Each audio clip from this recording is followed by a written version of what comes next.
História, segunda Educação Física. Sim. E acabei passando na primeira opção. Sim. E aí comecei a fazer História, me apaixonei pelo curso.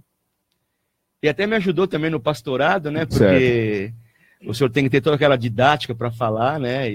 No começo eu era muito tímido, eu tinha um pouco de vergonha e isso a faculdade tirou de mim, né? A faculdade ajuda muito. Ajuda muito, porque você tem que falar em público, né? Muitos seminários, trabalhos em grupo, né? Que você tem que expor as suas ideias, né?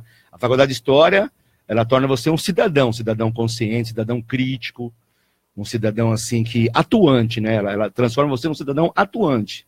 Ela está sempre inteirado com o mundo, com a política, né? Você não pode ser um cara alienado, né? Você está sempre lendo. E é importante, então, ter a faculdade. Muito importante, professor. Certo.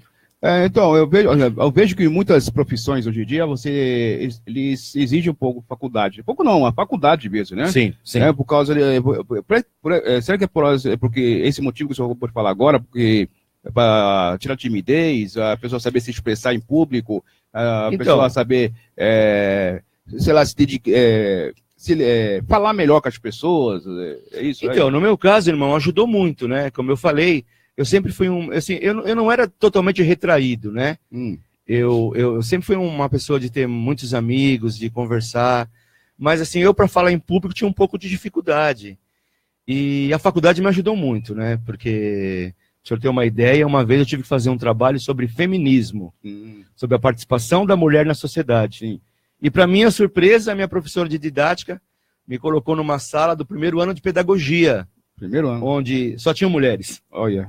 Eu tive que expor sobre feminismo para uma sala só de mulheres. Aí como foi nessa situação? Que situação o senhor ficou no momento? Olha, minhas pernas bambearam assim, porque, meu agora, Deus, eu tenho mulheres.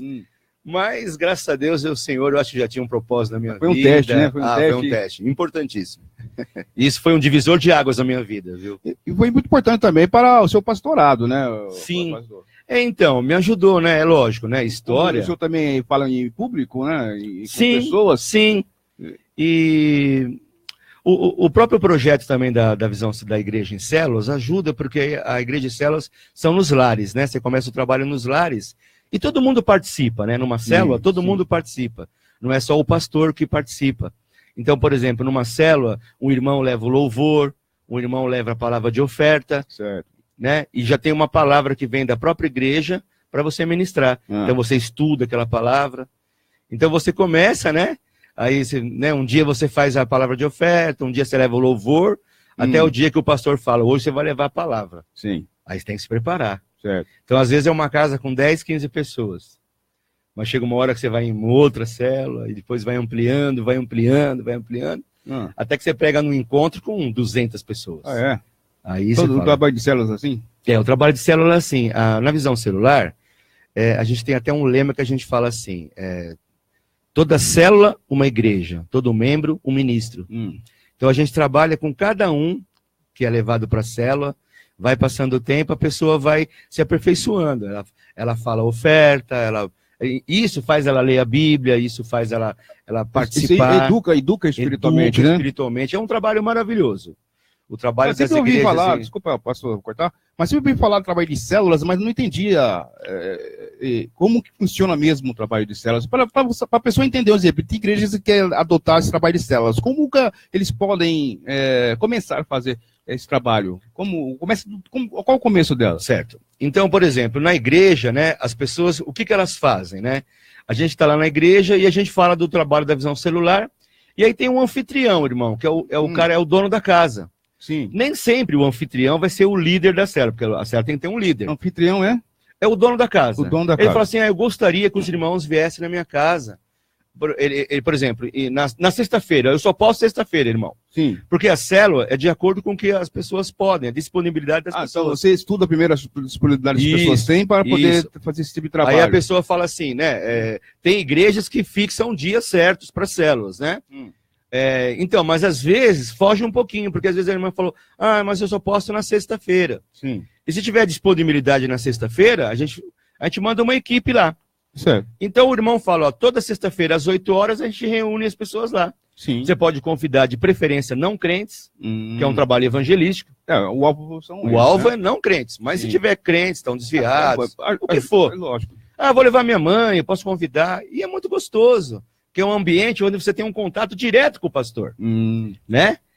Como eu falei por irmão, vai ter um líder de célula. Esse líder de célula, ele é o homem de confiança do pastor. Certo. Esse líder de célula, ele conhece todas as pessoas da célula, os aniversários. Esse líder, ele tem que saber de todas as trajetórias do... Isso, ele tem que estar inteirado com aquele pessoal. Isso. Entendi. E a célula faz um relatório, né? Toda a célula, quem veio, quem não veio, o que foi pregado, qual foi o louvor, né? Um relatório onde... Aí tem que fazer um relatório também de tudo? A gente faz um relatóriozinho assim, tipo assim, hoje... Um balanço, né? Isso, hoje o irmão Reginaldo foi lá na célula. Quem é o irmão Reginaldo? O irmão Reginaldo veio do ministério tal, gostou do trabalho, também quer conhecer a célula, né? Certo. Então, aí o pastor, ele tem acesso a todas as células, né? Ele sabe o que aconteceu. Então, por exemplo, quando acontece algo que foge da alçada do líder, por exemplo, lá na célula tem um casal que está com problema no casamento. Certo. E o líder dá todo o amparo do evangelho, toda a ajuda espiritual, mas quando foge da alçada dele, aí ele fala, pastor, eu preciso que o senhor vá na minha célula, que eu estou com os irmãos lá com um problema no casamento. Entendeu?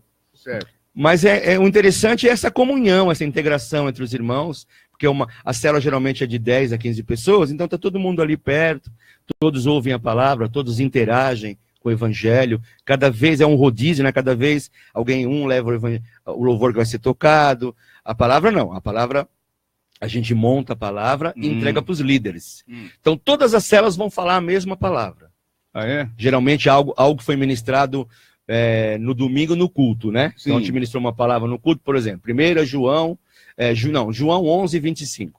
Então ministrou essa palavra, esse foco de João, né? Aí a pessoa, aquela mensagem lá na célula tem que ser ministrada sobre então a gente monta a palavra de acordo com aquilo ali. Sim. O que falava? Não, fala que Jesus é a ressurreição e a vida. Então a gente monta uma palavra que fala de ressurreição, de vida.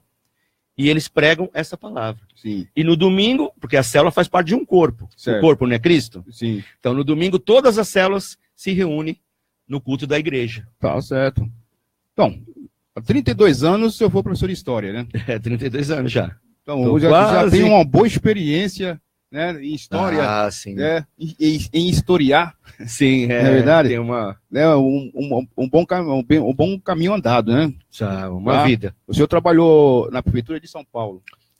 Na Prefeitura de São Paulo eu estou desde 87, né? Eu trabalhei no Estado, trabalhei nas escolas particulares. Eu tenho mais ou menos uns 22 anos de escola particular. Geralmente no município de Guarulhos, né? Eu lecionei em vários colégios lá de Guarulhos. Sim. 22 anos mais ou menos de escolas particulares. E na prefeitura eu estou desde 87, fui substituto, né? Sem ser concursado de 87 a 93. Aí em 93 eu me efetivei, passei no concurso, graças a Deus. E fiquei numa escola na EMF Otávio Mangabeira, uma escola ali em Emelino Matarazzo, lá eu fiquei 23 anos. 23 anos. 23 anos. Tenho uma vida, tenho muitos amigos lá. Sim. E hoje estou vivendo o novo de Deus, né? Como é o que nós estamos pregando na nossa igreja esse ano. Viveremos o novo de Deus. E esse ano eu mudei. Eu vim mais perto, como eu estou residindo em Suzano. Agora eu estou um pouquinho antes de São Miguel ali, eu vou trabalhar no Céu Curuçá. Vai ser uma experiência nova, fui muito bem recebido lá. Mas o senhor está em ativa ainda? Estou nativa. Nativa. Agora eu não estou mais na sala de aula, né? Eu fico mais no administrativo, né? Certo. Mas estou nativa. Tá certo. Aí o senhor, com algum tempo, conheceu a dona Valéria, né? A pastora Valéria. A pastora Valéria. Eita, você conheceu a pastora Valéria onde, ó? Rapaz, quando eu conheci a pastora Valéria, eu ainda não era convertido, né? A pastora Valéria, ela foi da igreja quadrangular, acho que desde os 16 anos, eu acho que é isso, 12, 13 anos. Ela se batizou e ela trilhou um caminho lá na igreja quadrangular, era muito jovem, né? Sim. Até o momento que ela se desviou. Ela saiu do caminho do evangelho. E a gente acabou se conhecendo naquela época, chamava discoteca, né? Sei. A gente acabou se conhecendo numa discoteca ali na Vila Matilde, num baile, né? Vamos dizer assim, um baile. E a gente se conheceu e acho que foi amor à primeira vista, viu, irmão? Tá bem, sim. Dela por mim, né? No baile na Vila Matilde. Isso. Inclusive, meu pai me conheceu, minha mãe também em Vila Matilde. Vila Matilde, olha a coincidência. Foi na época baile lá. Na época da escola de samba. E Nenê da Vila Matilde. Exatamente. Isso, exatamente. muito conhecida lá. Que coincidência, né?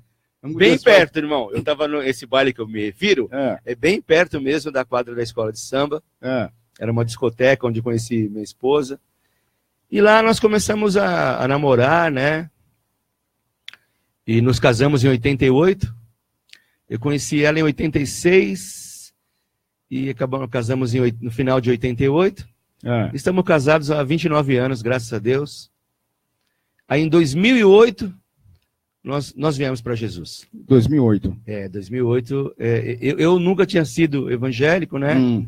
Foi um chamado de Deus. Quer dizer que ela já era, numa época evangélica, ela muito jovem. Se afastou, né, Isso. Uma época, depois conheceu o senhor não era evangélico, não, nunca né? fui. Aí o senhor começou a vir para a igreja, no caso, foi através da Dona Valéria, da irmã Valéria?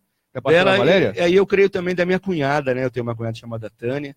A minha cunhada orava muito pela nossa vida, ela clamava muito por nós. E graças a Deus eu ouvi o chamado do Senhor, né? Sim. Como eu falei, né? Eu conheci uma célula, então toda quarta-feira a gente ia nessa célula.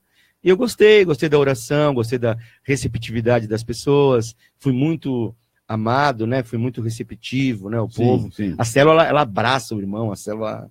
Ela traz, né? Ela dá muito amor. Ajuda muito, assim, ajuda, porque eu era um cara que desconhecia o evangelho. Eu fui católico, né? E eu, não criticando nenhuma religião, lógico. Na igreja católica eu aprendi muito sobre o Novo Testamento, mas desconhecia sobre o Velho Testamento, praticamente não conhecia nada do Velho Testamento. Eu fiz todas aquelas coisas da igreja católica, fiz a primeira comunhão, fiz a crisma, por causa dos meus pais, né? Coroinha também? Não cheguei. Aí eu sempre fui temente a Deus, né? E é interessante, eu nunca consegui adorar santos, né? Nunca consegui, nunca consegui, nunca me chamou a atenção. Certo. Eu gostava vamos dizer, dos louvores que eram tocados na igreja católica, né? Eu não sei como é que eles chamam lá, se é hino, não lembro mais. Mas eu gostava desse momento com Deus, né? Eu sempre, mesmo na igreja católica, eu sempre foquei em Jesus, né? Certo. Eu estava lá por Jesus, eu louvava, Isso me chamou a atenção. Eu nunca consegui ser devoto de um santo, nunca consegui. Isso já não estava em mim, né? Certo. E aí eu sempre fui temente a Deus e eu achava que faltava algo na minha vida. Eu não estava feliz. Também tive uma passagem pelo espiritismo, né? Eu tive uma passagem pelo espiritismo kardecista. É uma doutrina que prega muito a caridade, né? E eu sempre quis ajudar as pessoas. Não era o meu chamado, né? Mas eu achava que ali eu ajudaria as pessoas, né? Essa passagem que o senhor teve foi antes de ir para o Evangelho, né? Você teve também uma experiência também no kardecismo? No kardecismo tive uma experiência, estudei muito no kardecismo, queria ajudar, né? Queria ir para os orfanatos, queria ir para os asilos, ajudar. Na sua cabeça você queria, não tinha maldade, queria sempre ajudar as pessoas, né? Eu achava que, como lá pregava caridade, eu queria ajudar, né? Eu queria ser uma pessoa que fizesse o bem, mas ainda havia um vazio no meu coração. Ainda está faltando algo para completar, faltava né? algo. A minha esposa não me acompanhava, isso me incomodava. Ela não me acompanhava no kardecismo. E eu ia sozinho, né, irmão? E eu achava que eu estava ajudando, eu achava que estava fazendo bem, mas havia um vazio. Sim. E esse vazio eu aprendi que era Jesus. Era Jesus. Gente, esse era o vazio. Vocês podem participar com a gente, tá, pessoal? Nós estamos aqui ao vivo pelo Facebook, tá, ok? Você também pode fazer sua pergunta, como vários irmãos estão aí nos acompanhando nessa programação de hoje. Está com a gente nosso irmão pastor Marcos Marques de Rosário, né? Marcos do Rosário. Isso, do Rosário. Né? E também já junto com ele aqui a sua esposa, né? Nossa esposa, a pastora Valéria, está ali do outro lado do estúdio. Né? Que Deus possa abençoar grandemente a vida de vocês. Faz que nem nossos irmãos, nosso irmão Dulcimar, nosso irmão lá de Minas Gerais também está. Eles não perdem um programa nosso aqui, benção, né? Sexta-feira. Né? Qual é o nome do irmão? Estamos com a irmã Dulcimar e pastor Antônio. Né? Um abraço para a irmã Dulcimar. Lá em Minas Gerais lá em Minas Gerais de Lavras, viu? Lavras, glória a Deus. Lavrinha. Passei por lá já. Ainda não tive o prazer de conhecer. Um abraço para os irmãos. Deus abençoe, pastor. E também tem a nossa irmã Andressa Prugos, também está dando uma paz para o povo. E estamos com 144